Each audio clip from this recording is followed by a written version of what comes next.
Could Sarasota be close to getting a second Major League Baseball team to move to the area for spring training? Talks are underway with the Atlanta Braves to move to what would be a state-of-the-art baseball facility in Northport. ABC 7's Adam Cellini joins us on the efforts to land the Braves and the costs and benefits to doing so. Adam.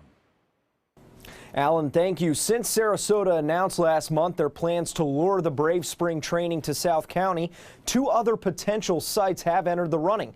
So how are we stacking up, and how are residents feeling about a possible team in Northport? Evan, it's got a double. How big a baseball fan is Fran Valensic? Giant. I'm a giant baseball fan. Fran grew up rooting for the Cleveland Indians, but switched to the hometown Rays when the tribe moved spring training operations to Arizona. Now, Rays games in Charlotte are her favorite way to watch the pros. And I love it because the ballparks are small, and so they're really fan-friendly. It's baseball like it used to be before it became big time. In Venice, spring training isn't exactly around the corner.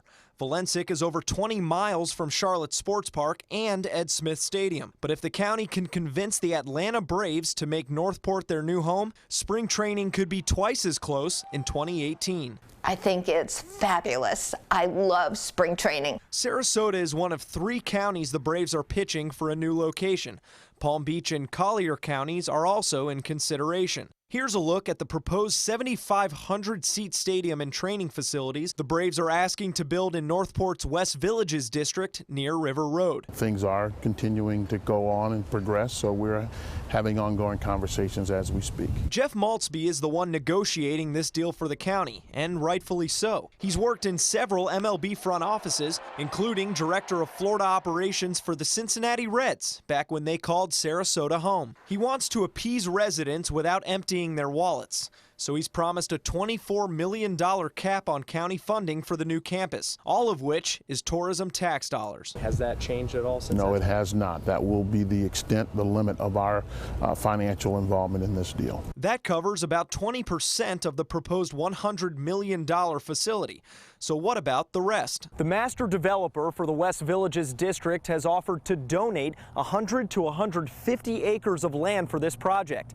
And since they're an independent taxing district, they may also offer bonds to help pay for construction. The county will also seek a state grant and hope a long-term lease agreement with the club can help close the gap. Obviously, the impact economically on what we have here and what we do here, something like that is certainly needed in the southern part of our county, and I think it'll be good for all of Sarasota County, if not the region. Venice sports bar Norma Jeans is already a South County hub for baseball fans. The Braves nearby would only add to those crowds, according to staff and patrons. We do, especially with the Braves, we see a lot of snowbirds that have come from the Atlanta area, so I think it'd be a great addition, and on their way home, stop here or at either one of our 4 locations. I think it'd be great. I think it'd be awesome. Then we have more games to go to. The new complex would sit adjacent to the district's 4 high-end neighborhoods and future 28-acre medical complex. But Northport says infrastructure won't be a problem. Some of this property was annexed in years ago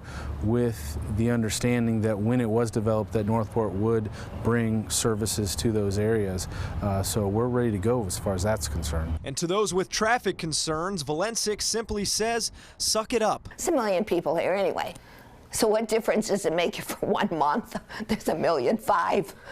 Now, Collier County appears to have dropped out of the running due to their inability to provide a stadium by 2018.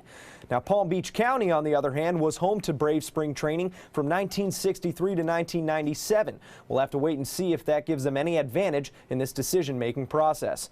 In the newsroom, I'm Adam Cellini, ABC 7, your Suncoast News. Thank you, Adam. So what will it take to get the Braves here on the Suncoast, and where do negotiations stand? We'll take that up with our roundtable when we come back.